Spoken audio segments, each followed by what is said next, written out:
Vous êtes toujours sur Radio LCF, nous sommes en direct dans ce Chine Express, le mag avec Sabine. Nous parlons 4e édition du forum Bonjour Brand, donc qui aura lieu à l'Hôtel de Ville la semaine prochaine.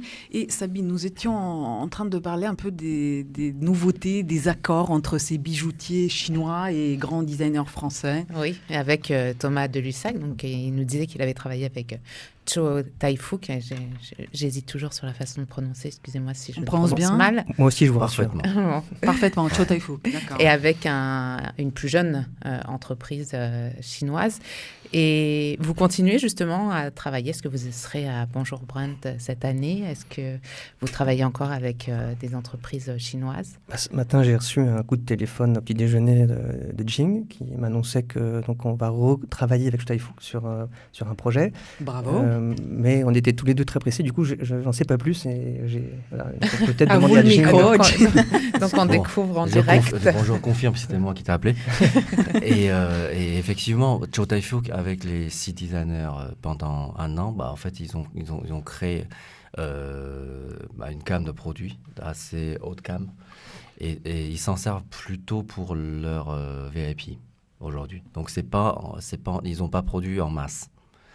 Et donc, là, il s'agit de cette gamme. Là, il s'agit de VIP. la deuxième gamme.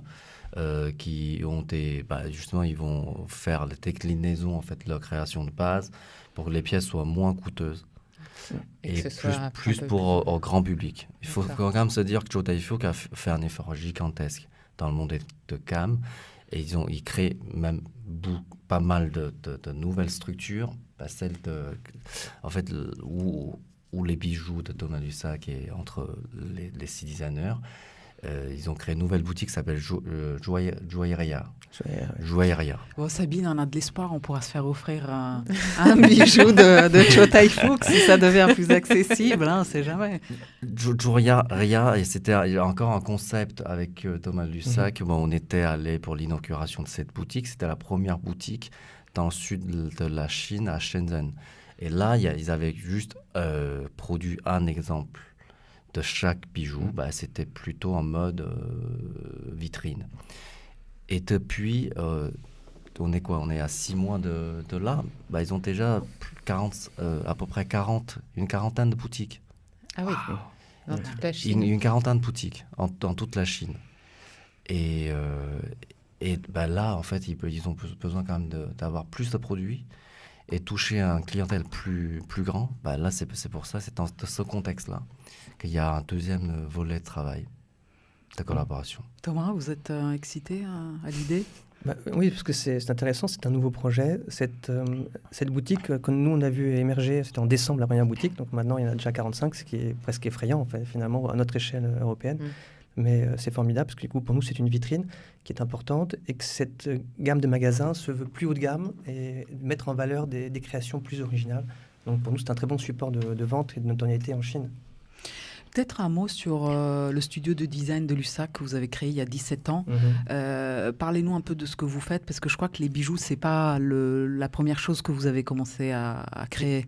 J'ai quasiment commencé avec Cho Tai-Fook, puisque au moment où la marque chinoise voulait faire ses bijoux, ils voulaient 3 designers en joaillerie et 3 designers qui n'étaient pas des designers de joaillerie. Ça, c'était il y a 2 ans, 3 ans il y a à peu près un an. Un an et demi. D'accord, donc c'est récent. Et du coup, nous, on faisait partie des designers qui n'étaient pas à joaillerie. On en avait fait un petit peu. Vous étiez sur quoi? C'était plus objet? Nous, on a fait beaucoup de mobilier, des flacons de parfum, des objets connectés, du mobilier urbain, de la scénographie, du packaging, etc. Donc, on est très pluridisciplinaire. Donc, c'est une de la nos spécificité. Oui, je cherche toujours à faire des choses différentes pour l'agence, pour qu'on s'enrichisse de toutes ces collaborations et être toujours plus créatif et rapide en termes de réponse aux demandes de création. Donc ça, vous vous nourrissez énormément de... finalement, votre expérience d'avant aussi dans le bijou a dû apporter... Qu'est-ce que ça a apporté J'avais travaillé avec un joaillier déjà à la place Vendôme, qui s'appelle Tanguy Lefébure, donc on avait créé une collection, et ça m'a servi un petit peu de support, mais là, on était vraiment dans un registre plus sérieux, parce que c'est une marque qui est mondialement connue. Et donc, ça a été quand même une découverte, parce qu'il a fallu qu'on apprenne quelles étaient les pierres utilisées en Chine, par exemple le jade plus que le cristal. Et comme c'était une création franco-chinoise, on a décidé de marier les deux.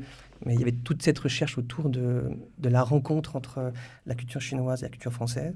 Et en l'occurrence, la mission de l'année dernière, c'était la rencontre de la cité interdite et de Versailles. Wow. Donc, voilà. Et donc il fallait s'appuyer sur il faut qu'il y ait une vraie cohérence dans l'histoire qu'on raconte. Là, on était autant là pour raconter une histoire qui se rejoint, des deux peuples qui se rejoignent sur un produit, que de faire simplement un bijou.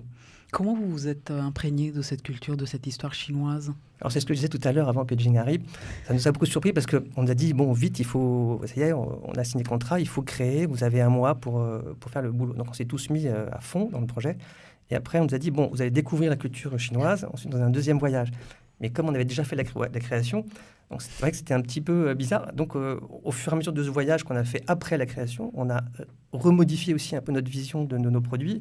Et au final, on a terminé par des réunions avec tout le staff créatif et marketing pour finaliser les collections. Donc c'était une démarche très surprenante pour nous et originale. Mais enfin, nous, on était ravis parce qu'on a découvert toute la culture chinoise, en tout cas une petite partie de la culture chinoise en visitant la cité interdite, la Grande Muraille, les grands maîtres des savoir-faire chinois, de la céramique, de la joaillerie, du travail des pierres, etc. Et au niveau des tendances, ici en France, j'ai l'impression qu'il y a une tendance quand même à vouloir porter des choses assez légères, assez simples, épurées. Est-ce que, en Chine, c'est quoi la mode, la tendance ? Je pense qu'en Chine, il y a des tendances aussi suivant le niveau de gamme. Parce que la bague de fiançailles chinoise est assez différente donc on en rajoute et on en rajoute. Pas forcément, non. Parce qu'elle est assez standardisée. Parce que nous, on a mis du temps à comprendre qu'on a fait notre deuxième collaboration. Parce que la première, on s'est dit, tiens, on est assez libre, on peut créer des choses.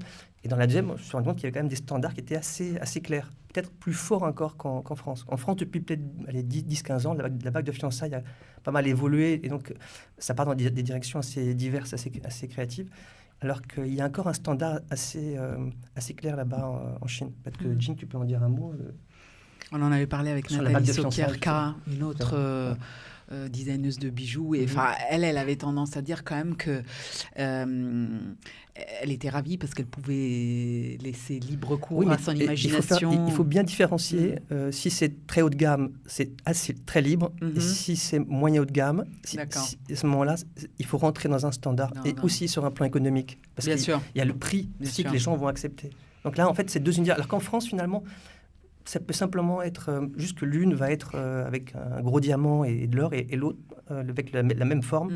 Alors que là-bas, non. Là-bas, c'est vraiment... je ne sais pas, peut-être que Jing, tu peux en dire un mot. C'est mon avis personnel qui est surtout lié à une consommation. Consommation aujourd'hui. En fait, c'était le cas il y a 3 ans, 4 ans, 5 ans, et c'était très standard. Standard dans quel sens? Standard dans le sens il faut mettre bien le carat de la pierre, il faut mettre bien combien de grammes de cette bague.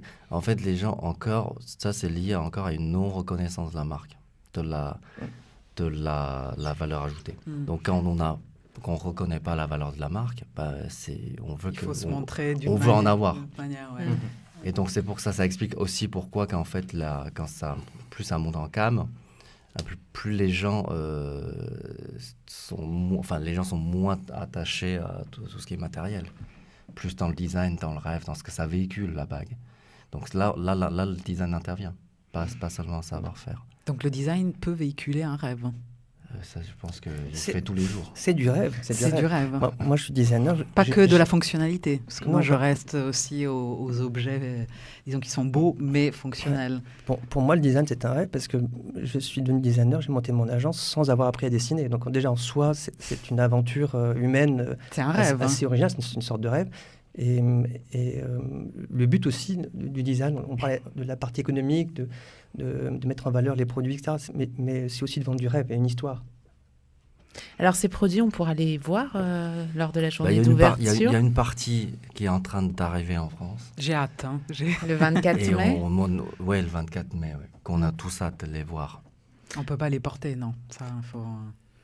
Vous n'avez pas besoin de modèle pour porter une bague de Cho Tai-Fook avec un chef de caution conséquent. Pourquoi pas. Bon, j'ai la clé des vitres, donc c'est plus facile. Peut-être avant la fin, on revient un peu sur le programme, voir... Oui, justement, donc le 24 mai, donc, qui est la journée d'ouverture du forum Bonjour Brandt, il y a l'inauguration le matin. Il y aura aussi des masterclass et tables rondes au cours de la journée avec des thèmes divers et variés. Bien sûr. Dans l'après-midi, en fait, l'après-midi est composé de 4 tables rondes. Il y en a 3 pour nous. En fait, ce sont des choses qu'on essaie qui construisent le savoir-faire, le design et la culture et art. En fait, c'est quand on dit on construire un pont entre la France et la Chine, le pont est composé de ces 3 éléments, plus ou moins. Et l'ensemble est relié par la notion de la marque, parce qu'on ne rentre pas dans l'art pour discuter de l'art. On rentre dans l'art pour savoir comment l'art peut aider à une marque de se différencier ou de continuer à retourner financièrement au développement un peu périn de l'art. C'est ces choses-là, en fait. Donc, quand on parle de savoir-faire, c'est pareil. C'est de savoir, en fait, comment la marque peut aider à la transmission de savoir-faire et comment la Chine, aujourd'hui, qui est face à... il faut faire le choix. La Chine est en train de retourner rechercher sa racine. Et quels sont les savoir-faire qu'il faut mettre en avant et est-ce qu'il faut un choix à faire. Tout ça, c'est lié fortement à un environnement commercial. Et j'ai l'impression qu'en Chine, de plus en plus, après cette course en avant et cet engouement pour les grandes marques occidentales où tout le monde était là en train de montrer son sac Chanel Louis Vuitton, là, il y a un retour à une forme de mémoire, à une forme d'histoire, de tradition chinoise. Donc, comme si, en fait, en Chine maintenant, on se dit, ça y est, on a fait cette grande course et c'est le moment de valoriser finalement notre passé aussi. Est-ce que vous le sentez, vous, oui, au niveau de ces échanges? Je sens, et ça donne aussi l'opportunité, justement, en marque internationale, d'aller dans ce domaine-là. Hermès a créé Shangxia, et même Richemont. Enfin, ils sont très sensibles à la culture chinoise, qui est un composant important du monde entier. Moi, je ne suis pas du tout nationaliste. Et je trouve que ce retour vers la Chine est un côté... qui est forcément parce que les Chinois ils veulent aussi participer à la mondialisation, que le Made in China, sans ce terme 1.0, 0.0, c'est pas de la mondialisation. Et qu'en fait, finalement, la marque, qu'est-ce que c'est? C'est juste un véhicule de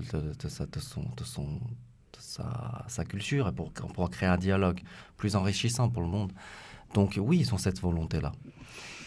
Merci à tous. Nous arrivons à la fin, mais ce n'est pas fini puisque le 24, nous serons sur place. Donc, je glisserai juste qu'il y a le 25, les B2B.